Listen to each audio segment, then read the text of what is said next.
Yuezhi had originally lived in the western part of the modern Chinese province of Ganshu. The ancestors of the Yuezhi had located their settlements in this region, sometimes not long after 2000 BCE. Over the coming centuries, the ancestors of the Yuezhi consolidated their position in both the Ganshu and the Tarim basin. The Yuezhi grew powerful and was feared by their neighbors. With the rise of their power and prosperity, they grew boastful and gained considerable notoriety among other tribes in their neighborhood. They had persecuted the neighbors, the Wusun, as well as the Xiongnu. The Yuezhi had attacked the Wusun and killed their chieftain, the Kunmo. This had forced the Wusun to flee to the Xiongnu for protection. In 220 BCE, when the Xiongnu were under the leadership of Tuman Shanyu, the Yuezhi had taken part in the adventure, in which the Xiongnu were forced to flee to the north.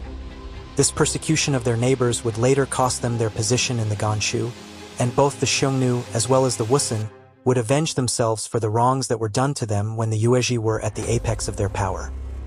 When Modu became the leader of the Xiongnu after his father Tuman, he brought administration as well as military reforms, and was set on bringing the Xiongnu to a powerful position in their region.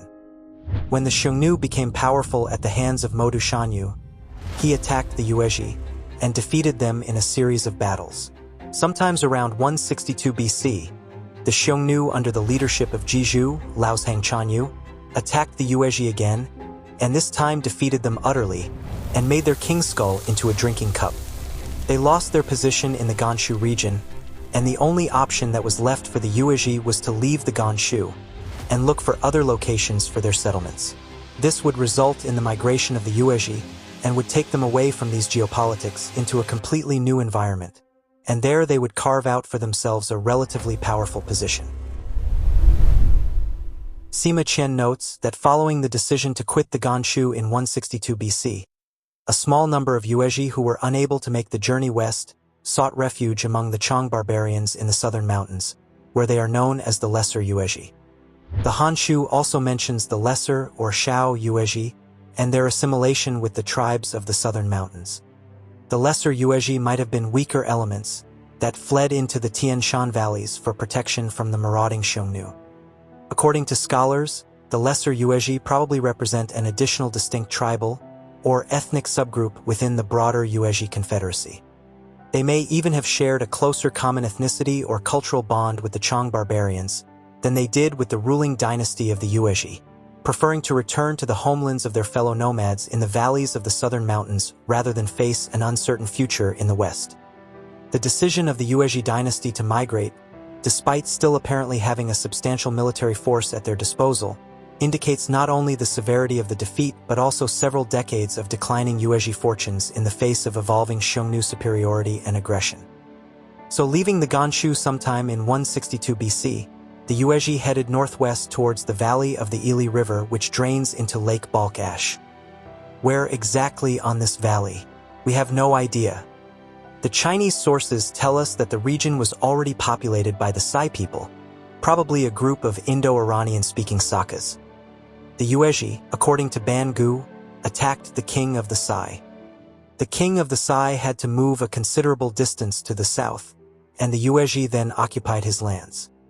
Most of these displaced Sakas, although not all of them, were consequently forced to undertake their own substantial migration, moving west and then south into the Darim Basin and around the western edge of the Taklamakan.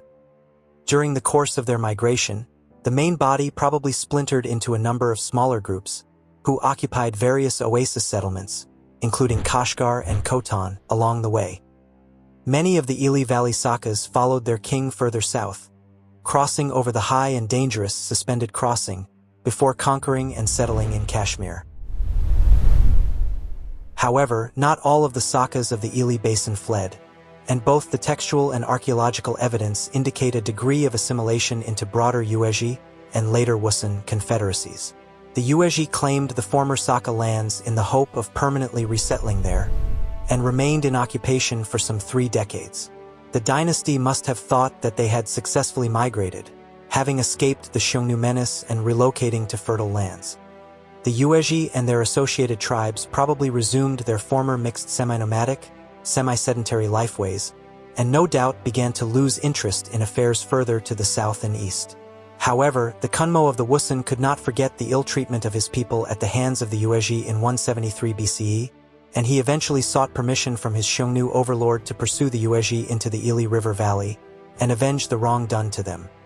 Probably in 133 or 132 BCE, the Kunmo led a powerful force of Wusun-mounted archers into the Ili River Valley, which attacked and routed the dismayed Yuezhi, forcing them to once again resume their long journey. The Yuezhi, who thought that this was their final place to rest, had no intention, nor indeed any idea, that their migration from Ganshu to the Ili River basin was only the first stage of a migration, which ultimately would take them halfway across Inner Asia, until they would find themselves 30 years later on the banks of the Emu Darya in northern Bactria. However, not all of the Yuezhi were prepared to resume the journey. Following their defeats at the hands of the Wusun in 133 or 132 BCE, another subgroup of the Greater Yuezhi apparently also chose not to continue the migration with the bulk of the confederation. The Hanshu notes that groups of both Saka and Yuezhi remained in the Ili Basin to be assimilated with the Wusun. For this reason, among the people of the Wusun, there are elements of the Sai as well as Yuezhi race. The Sakas must have been remnants of the original occupants of the Ili River Basin, who had been absorbed into the Yuezhi Confederation, and members of both the Saka and the Yuezhi confederacies, then similarly decided to remain in the region following the Wusun invasion. This decision reflects a familiar pattern in pastoral nomadic politics, where both the Yuezhi king and later the Wusun Kunmo were able to persuade elements of the resident peoples of the region to split from the ruling dynasty and support the Yuezhi and the Wusun occupations of the Ili River Basin in return for the right to remain settled in the region. This suggests that, as has often been the case in Inner Asian history, the ethnic makeup of both the Yuezhi and Wusun, and indeed all of the great tribal nomadic states, was mixed and diverse. Thus, terms like Yuezhi, Wusun, and Mongol more accurately refer to dynasties ruling over confederations of pastoral nomads, including tribes of different ethnicities and different languages.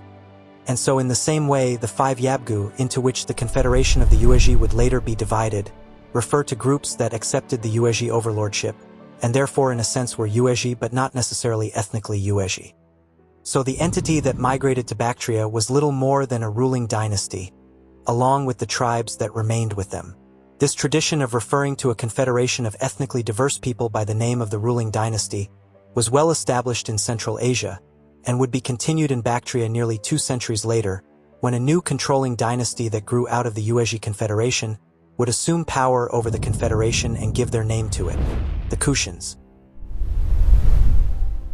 As a result of their defeat by the Wusun in 133 or 132 BCE, the Yuezhi dynasty and the subsequent confederation of tribes that remained loyal to it was forced to resume its migration towards the Fergana Valley.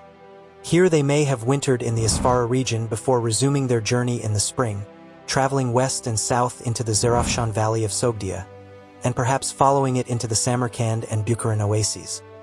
The following year the journey resumed, and the Yuezhi entered the realm of Kangju, a dynasty controlling a region probably to be identified as Sogdia and the Zarafshan Valley. Kangju was the Han name for both the state, but also for the powerful Kangju dynasty, which may have been ruling Sogdia since it gained independence from Greco-Bactrians, late in the 3rd century BCE.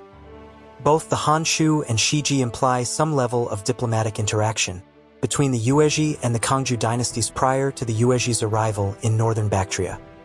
Although Kangju is described as a small country in the Chinese sources, its military strength was substantial, with some 120,000 persons able to bear arms according to Ban Gu, of which 90,000 were skilled archers warriors according to Sima Qian. Unlike Dayuan, it was described as powerful enough to be not easily defeated by Han forces, but nonetheless was constrained to serve the Xiongnu in the east and acknowledge nominal sovereignty to the Yuezhi in the south. This shows us the ability of the Kangju at interstate diplomacy by balancing these competing and essentially opposed interests. It is therefore probable that the rulers of the Kangju and the Yuezhi may have reached some agreement to avoid military confrontation. The Kangju would later be drawn further and further into the Yuezhi Kushan field of influence over the following centuries, until the southern portions of its territory were probably incorporated into the Kushan Empire, or at least into its sphere of influence. By 83 CE, the Kushans would further cement this relationship through an alliance based on a bond of royal marriage with the ruling family of Kangju. It was an ideal buffer for the Yuezhi between their new northern Bactria homeland and the Wusun and the Xiongnu realms in the steppes to the north and east. Possibly in the spring of the year 130 BCE, after a migration of some 32 years, the Yuezhi quit their encampments in the Zerafshan Valley and prepared to make the relatively short journey south, towards the fertile valleys to the north of the Amu Darya.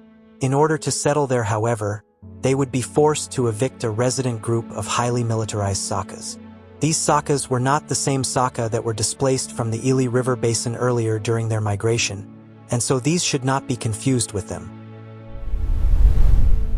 The Chinese sources suggest that upon their arrival north of the Oxus in 130 BCE, the 100,000 to 200,000 Yuezhi archer warriors quickly defeated and evicted another resident group of Sai or Sakas, similar to the Iranian-speaking people they had already displaced from the Ili River Valley. These displaced Sakas were forced south of the Hindu Kush, where they were eventually resettled in Sakastan, present-day Sistan, sometime after 123 BCE. Some decades later, the Yuezhi also crossed the Amu Darya and occupied Bactria. The Sakas were consequently pushed further south again, ultimately allowing for Maz to be installed as the first Indo-Scythian ruler of Taxila. So there were two distinct groups of nomads who were thus responsible for the defeat and subjugation of the remnant Greco-Bactrian realm. The Sakas between 145 and 130 BCE, and the Yuezhi after 130 BCE. By defeating and evicting the Saka overlords from northern Bactria, the Yuezhi were also able to achieve a relatively bloodless hegemony over Bactria proper.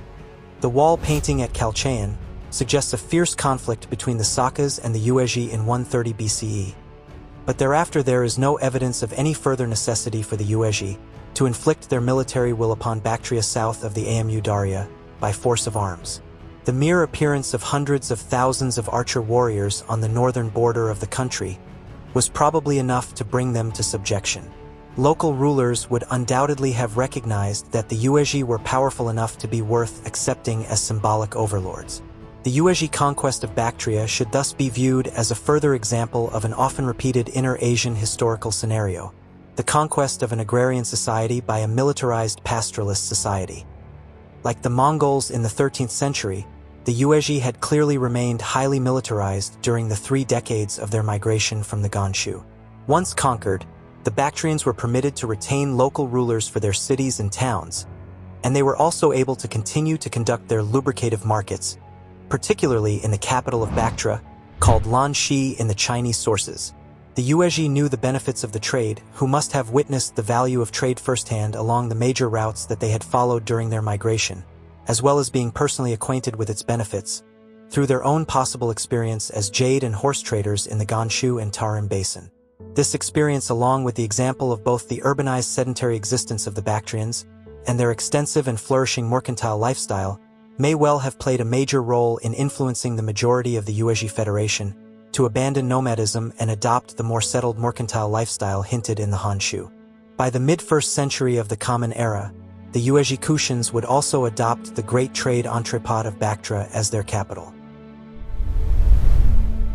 By 128 or 127 BCE, the Yuezhi were well established at the seat of the government at Jianxi and in their most comfortable position for decades. Here the dynasty pursued a semi-sedentary lifeway hinted at by the Chinese sources, as well as by archaeological evidence of nomadic tombs in northern Bactria, based partly on exacting tribute from both the agriculturists and merchants of the region. Far from their original enemies, the Xiongnu and Wusun, they had established themselves in a strongly fortified position in the Circondaria Valley, and had subdued the extensive, wealthy, and urbanized state of Bactria to the south, where the land was rich and fertile and seldom troubled by invaders. They were also protected by an important buffer state to the north in Kangju Sogdia, which already acknowledged sovereignty to the Yuezhi. With the Sakas expelled and the Parthians disintegrated, the Yuezhi had set their minds on a life of peace and contentment, and being removed afar, they wished to keep their distance from the Han, and had no intention at all of taking revenge on the nomads. And so when Zhang Qian, a Chinese diplomat, visited them, they refused to oblige the Chinese even against their old enemy, the Xiongnu. Zhang Qian visited the Yuezhi when they were just emerging out of a dangerous decade of instability, and they surely needed security and peace.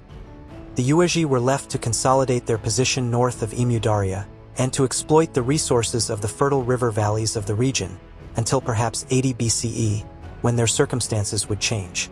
Around 80 BCE, the Yuezhi would expand their area to the Hindu Kush, which was ruled by the Western Indo-Greek king until the reign of Hermias.